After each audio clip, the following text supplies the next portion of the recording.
Utah is a very conservative state, but recently they decided to deal with their issue of homelessness by giving homeless people homes for free. Wow. And there are no strings attached whatsoever.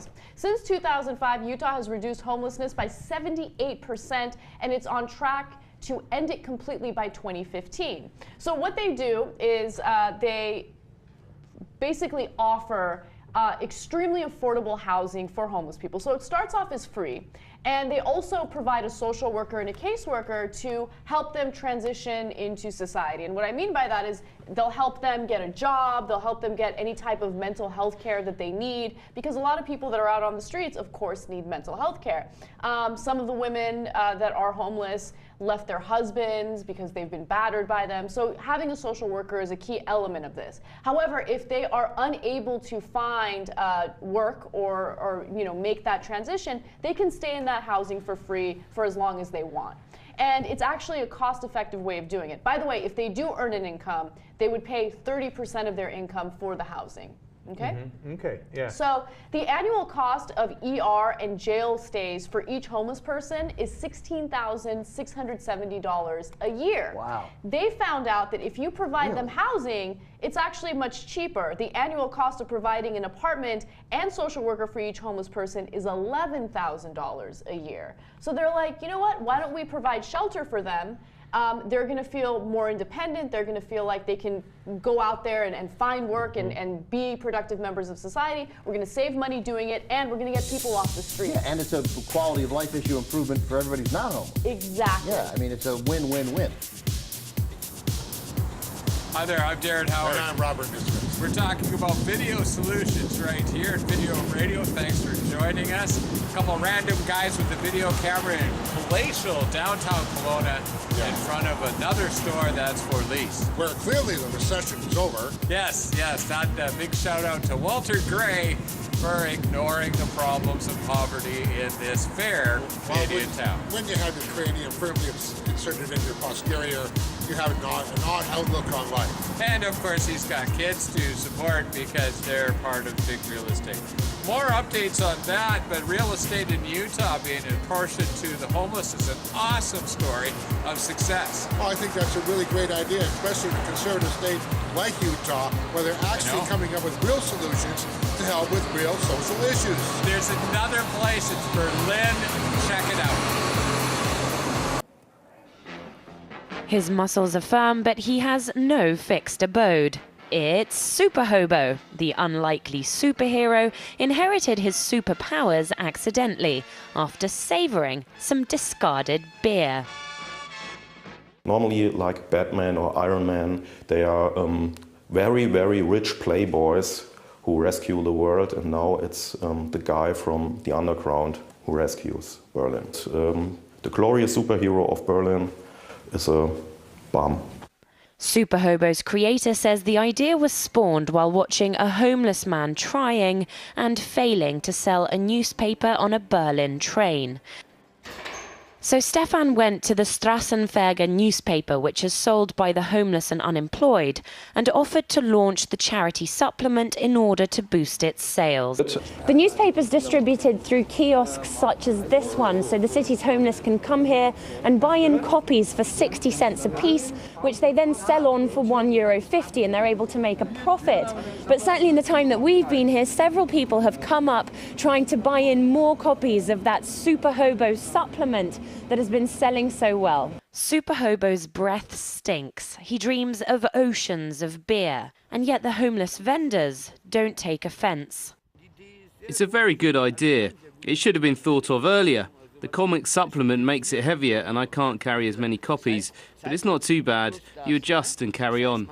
But those trying to shift the papers daily say the comic strip has, at the very least, added that little bit of comic relief. Polly Boyko, RT, Berlin.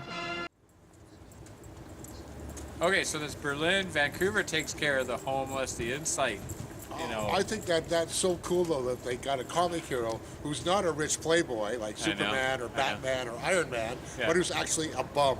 Yeah, I mean, it kind of reminds me of Mystery Man and Ben Stiller movie from some years ago. It kind of makes you smile. The average person can't stand up and make a difference, and that kind of empowers everybody, especially when you do it, so make sure you follow suit. Now, there's a lot of controversy going on around rescheduling marijuana as a Schedule III drug instead of Schedule I. And I'm really happy to see that Washington, Colorado, successful states are turning in millions of dollars because they legalized it. Yeah, but what's really cool is even the Girl Scouts are realizing there's a cash windfall in medicinal marijuana. This is going to make you smile. Check it out. One San Francisco Girl Scout is proving a shrewd businesswoman, making money off the munchies. The Green Cross, a marijuana dispensary, posted photos to its Facebook page this week of 13-year-old Danielle Lay selling her Girl Scout cookies outside its doors. After 45 minutes, she had to call for reinforcement cookies, backups. And her mother was quoted saying that she sold about 117 boxes in 2 hours. Danielle and her mom did not want to be interviewed on TV, but Danielle's mom told KPIX she thought this was a good opportunity to both show her daughter different areas of their city and to have a mature conversation about drugs. The East Bay Express quotes Carol, "The girls learn that users are not drugged out. Many have serious needs and are just a little different. And they get very hungry after," said Danielle. Yes, a lesson about pot, but Danielle's marijuana money move is also getting her praise as brilliant, savvy, even genius. We're just surprised there's not a dude at the end of some of these headlines. KPIX spoke with the Girl Scouts of Northern California, and they're fine with where Danielle set up her stand. She will be back at the Green Cross Saturday, and some of the money made off of selling her cookies will go to research for Alzheimer's. For Newsy, I'm Lauren Zima.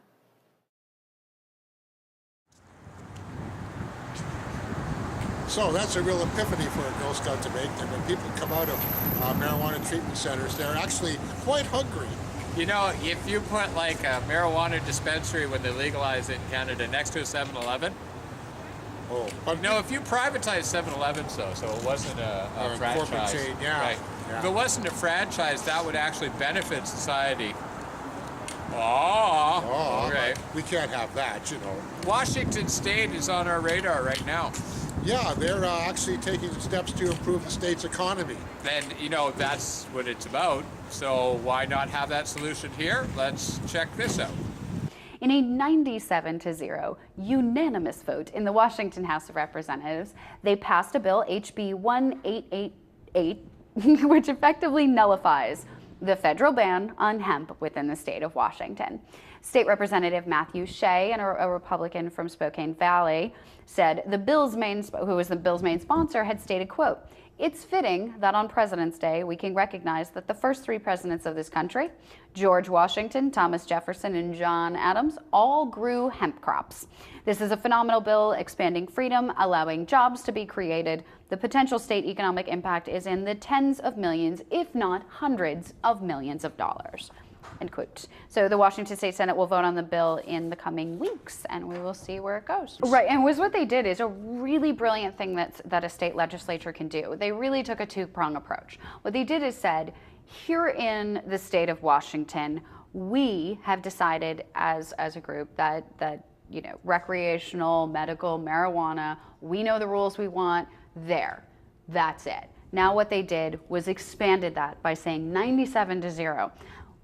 You can't come at us and tell us we can't grow hemp products here and you can't do it. We've decided you can't supersede it, and that's what they're going to do. Because I think what the state of Washington just did is it struck a major blow against the federal kind of stranglehold they have over this country, and I think it's good to see states do that. Mm-hmm. And eventually, I think that the federal government's going to give in. Yeah. Eventually they're going to give in. It's kind of like a nonviolent civil war. Eventually all the states are going to start seeing the windfalls of cash, and they're all going to say, you know what, hemp, marijuana, legalize it all, and then the feds will give in. So that's really cool. The state government of Washington State is telling the federal government where to go. And how to get there, what position to sit in when they're there, stuff like that. And we would like to do a big shout out to our federal, provincial, and local governments to say that please get your heads out of your posteriors. The dope industry needs to be just nationalized. We need to have control of it as citizens and not have fascist control like they've done with medical marijuana in Canada. Stephen Harper, one fell swoop, April 1st, they're corporatizing all marijuana production in Canada, so private growers can't even grow it for medicinal use. And you know, I just love the idea that any tax dollars, say, reaped from that program will go to support the police state. Which is crazy. That's just ironic as heck. And of course, we're going to hate to point out the fact that we don't need so many cops, because once we do legalize it, it's going to be a bylaw infraction if you're growing dope, and that's ridiculous. I'm Darren Howard. And I'm Robert Nisbet. This is Video Radio at Radio Free Canada. Thanks for tuning in. Coming up, we're going to be talking about... We're going to be talking about all kinds of legislative movements and... Keystone. We're going to be talking about the World Bank. The TPP. And that sucks, but you probably already know that if you're watching this. Stay tuned. We're going to be back after this lack of commercials. Good morning, John. Today I'm going to introduce you to some maps. 42 maps that help me understand the world and my place in it. Maps are an amazing kind of art. They tend to represent reality, but they don't have to. They can put lots of information into perspective. They can be extremely information dense, and I love information density, which is why I cut all the breaths out of my videos. Historical maps don't just tell you about the world, they tell you about the world that they were created during, which is really amazing. And not just what the world looked like back then, but also how little we knew about the world back then. When I'm reading Game of Thrones, I'm always super frustrated because they haven't mapped the whole world yet, and I'm like, if you go west from Westeros, what's over there? It's just amazing to realize that the majority of people who lived in the world so far didn't know what the whole world looked like. That just, it seems terrifying to me. But once we had the global maps, we started using them for more than just representing the world so you could navigate it or divide it up into things that were owned by different people and countries. It became an interesting and useful way to display and understand data about the world. Population probably being the most obvious example. Here's the world split up into 7 different regions, each with about 1 billion people. And yes, that is North and South America and Australia just making up one of them. Australia is mostly empty. Only 2% of people live in the highlighted area. Inside this circle, there are more people living than outside of that circle. Actually, it's this circle because things get distorted when you take a globe and unwrap it into a flat rectangular map. Which is why this weird curvy line is actually the longest straight line you can sail without running into land. Here it is actually projected onto a globe. See? Straight line. This sailing route is only possible, of course, because the Earth is mostly water, which becomes more evident when you look at the places that you could actually make an Earth sandwich. By which I mean that there is actually land on both sides of the planet in those places. Maps can also show preferences, of course, for alcoholic drinks, for sides of the road, for how to pronounce caramel or caramel, or what to call cola, soda, pop, cokes, or systems of measurement. And yes, the US is lagging a little bit behind in the metric system there. Also in maternity leave, also in executing juveniles. It's a little embarrassing. World Mapper is an amazing website and software tool that distorts the world based on data. Because really, is the amount of land a country has the most important thing about that country? Of course it's not. Here, the world is morphing from a map that shows the amount of land that each country has to the amount of people that each country has. While in this World Mapper map, we see the number of internet users swelling from 2000 to 2007. These moving maps that stretch to the dimension of time are some of my favorites. For example, this one that shows internet usage over a 24-hour period, and this one that shows global flights over a 24-hour period. Whoa. Now, as much as maps can help us understand the world, they can also distort our perceptions of the world. For example, the Mercator map projection, which we often use, stretches out the world at the poles. In this map, Africa looks like it's about the size of Greenland, but in fact, Africa is big. Very big. The continent of Africa is bigger than the United States, France, Germany, Spain, the UK, all of Eastern Europe, China, and India. What? Also, north being up is completely arbitrary. And it's kind of convenient, it turns out, because most people actually do live in the northern hemisphere. In the Western world, we started out with north being up with Ptolemy, but then we switched so that east was up, so that when you said to orient your map, you were pointing toward the Orient. We switched back to the north being on top because we got obsessed with the Greeks during the Renaissance, if you were wondering. We live in a big, complicated world, sometimes wonderful, sometimes terrible, always impossible to understand completely. But the people who use these data and these tools to make these constructions of reality so that we can better understand our world are some of the heroes of the modern age. Hats off to them and to our ever-changing, wonderful world. John, I'll see you on Tuesday.